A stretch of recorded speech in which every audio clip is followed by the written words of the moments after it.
Hello friends, welcome back to our channel. இன்றைக்கி நம்ம பார்க்க போகிற ரெசிபி என்னென்னு பார்த்தீங்கன்னா பீனட் ரைஸ், வேர்க்கடலை சாதம் எப்படி பண்ணுறது அப்படிங்கிறது தான் இன்றைக்கி நம்ம பார்க்க போகிறோம். ஸோ வீடியோக்குள்ளே போகிறதுக்கு முன்னாடி நீங்கள் நம்ம சேனலுக்கு புதுசுன்னா ப்ளீஸ் அந்த சப்ஸ்கிரைப் பட்டனை கிளிக் பண்ணுங்கள். அதோட பக்கத்தில் இருக்க பெல் ஐக்கானை கிளிக் பண்ண மறந்துடாதீங்க. தேவையான பொருட்கள் முதல்ல பார்த்துடலாம். வேர்க்கடலை 1 கப், துருவின தேங்காய் 1 கப், சாதம் 4 கப், காஞ்ச மிளகாய் 5, நல்லெண்ணெய், கடுகு, உளுந்தம்பருப்பு, கடலைப்பருப்பு, கருவேப்பிலை, அப்புறம் சால்ட் நம்ம டேஸ்ட்டுக்கு. நீங்கள் நல்லெண்ணெய் யூஸ் பண்ணல அப்படின்னா நீங்கள் வெள்ளை எள்ளு கூட போட்டு ட்ரை பண்ணலாம்.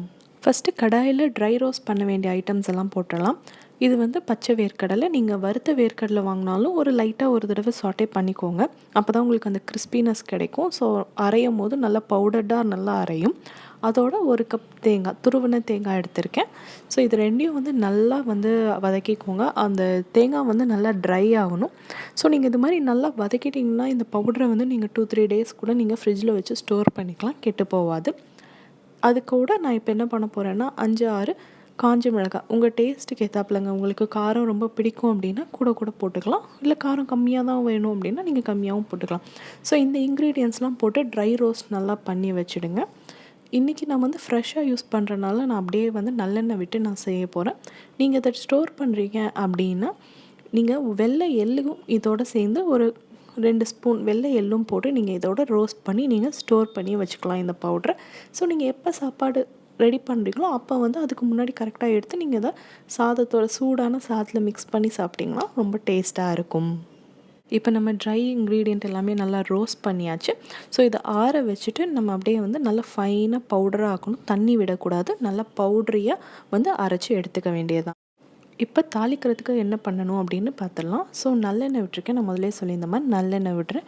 நீங்கள் நல்லெண்ணெய் வேணாம் அப்படின்னா நீங்கள் நார்மல் ஆயில் கூட யூஸ் பண்ணிக்கலாம். நல்லெண்ணெய் விட்டிங்கன்னா அந்த ஃப்ளேவர் கொஞ்சம் நல்லாயிருக்கும். ஸோ நல்லெண்ணெய் நல்லா காஞ்சதுக்கு அப்புறம் இதில் தாளிக்கிறதுக்கு நம்ம என்ன போட போகிறோம்னா கடுகு, கொஞ்சமாக உளுந்து அண்ட் கடலைப்பருப்பு, கருவேப்பிலை, இந்த 4ஐயும் போட்டு நல்லா தாளிச்சுக்க போகிறோம். அதோடு சேர்ந்து கொஞ்சமாக ஒரு 4-5 கடலையும் போட்டுக்கோங்க, வேர்க்கடலையும் போட்டுக்கோங்க. ஸோ இது அங்கங்கே இருக்கும் போது உங்களுக்கு சாதத்தோடு சாப்பிடும் போது நல்லா ஒரு க்ரன்ச்சியாக நல்லாயிருக்கும் சாப்பிட்றதுக்கு. ஸோ இதெல்லாம் போட்டு நல்லா ரோஸ்ட் பண்ணிக்கோங்க. நம்ம அரைச்சி வச்சுருக்க பவுடர் இருக்கு இல்லைங்களா, ட்ரை ரோஸ்ட் பண்ண பவுடரை இப்போ இதில் ஆட் பண்ணிக்கோங்க. ஆட் பண்ணிட்டு நல்லா ஒரு வதக்கு, நல்லா அந்த எண்ணெய் எல்லா பவுடர்லேயும் மிக்ஸ் ஆகி ஒரு வதக்கிக்கோங்க. வதக்கிட்டு லாஸ்ட்டாக நம்ம சூடான சாதத்தை அதில் ஆட் பண்ணி ஒரு பெரட்டிட்டு உங்களுக்கு தேவையான அளவுக்கு சால்ட் போட்டு சீசன் பண்ணிக்கோட்டிங்கன்னா அவ்வளோதாங்க, நம்மளோட வேர்க்கடலை சாதம், அதாவது பீனட் ரைஸ் ரெடி ஆகிடுச்சு. ஸோ இது இந்த மாதிரி பண்ணிவிட்டு சுட சுட சாப்பிட்ருங்க. அப்போ தான் ரொம்ப டேஸ்டியாக இருக்கும். நீங்கள் ஆந்திரா மெஸ்ஸில் போயிருந்தீங்கன்னா அந்த பருப்பு பொடி அப்படின்னு சொல்லுவாங்க தெரியுங்களா, அந்த இது போட்டு சாப்பிட்டா எப்படி இருக்கும், கிட்டத்தட்ட அதே கன்சிஸ்டன்சியில் தான் இருக்கும். கொஞ்சம் ட்ரையாக தான் இருக்கும். பட் கண்டிப்பாக ட்ரை பண்ணி பாருங்கள். இந்த ரெசிபி உங்களுக்கு பிடிக்கும்னு நினைக்கிறேன். பிடிச்சிருந்தால் லைக் பண்ணுங்கள், ஃப்ரெண்ட்ஸோட ஷேர் பண்ணிக்கோங்க. இன்னொரு இன்ட்ரெஸ்டிங்கான வீடியோவோட உங்களை அடுத்த தடவை சந்திக்கிறேன் ஃப்ரெண்ட்ஸ். அது வரைக்கும் பாய்.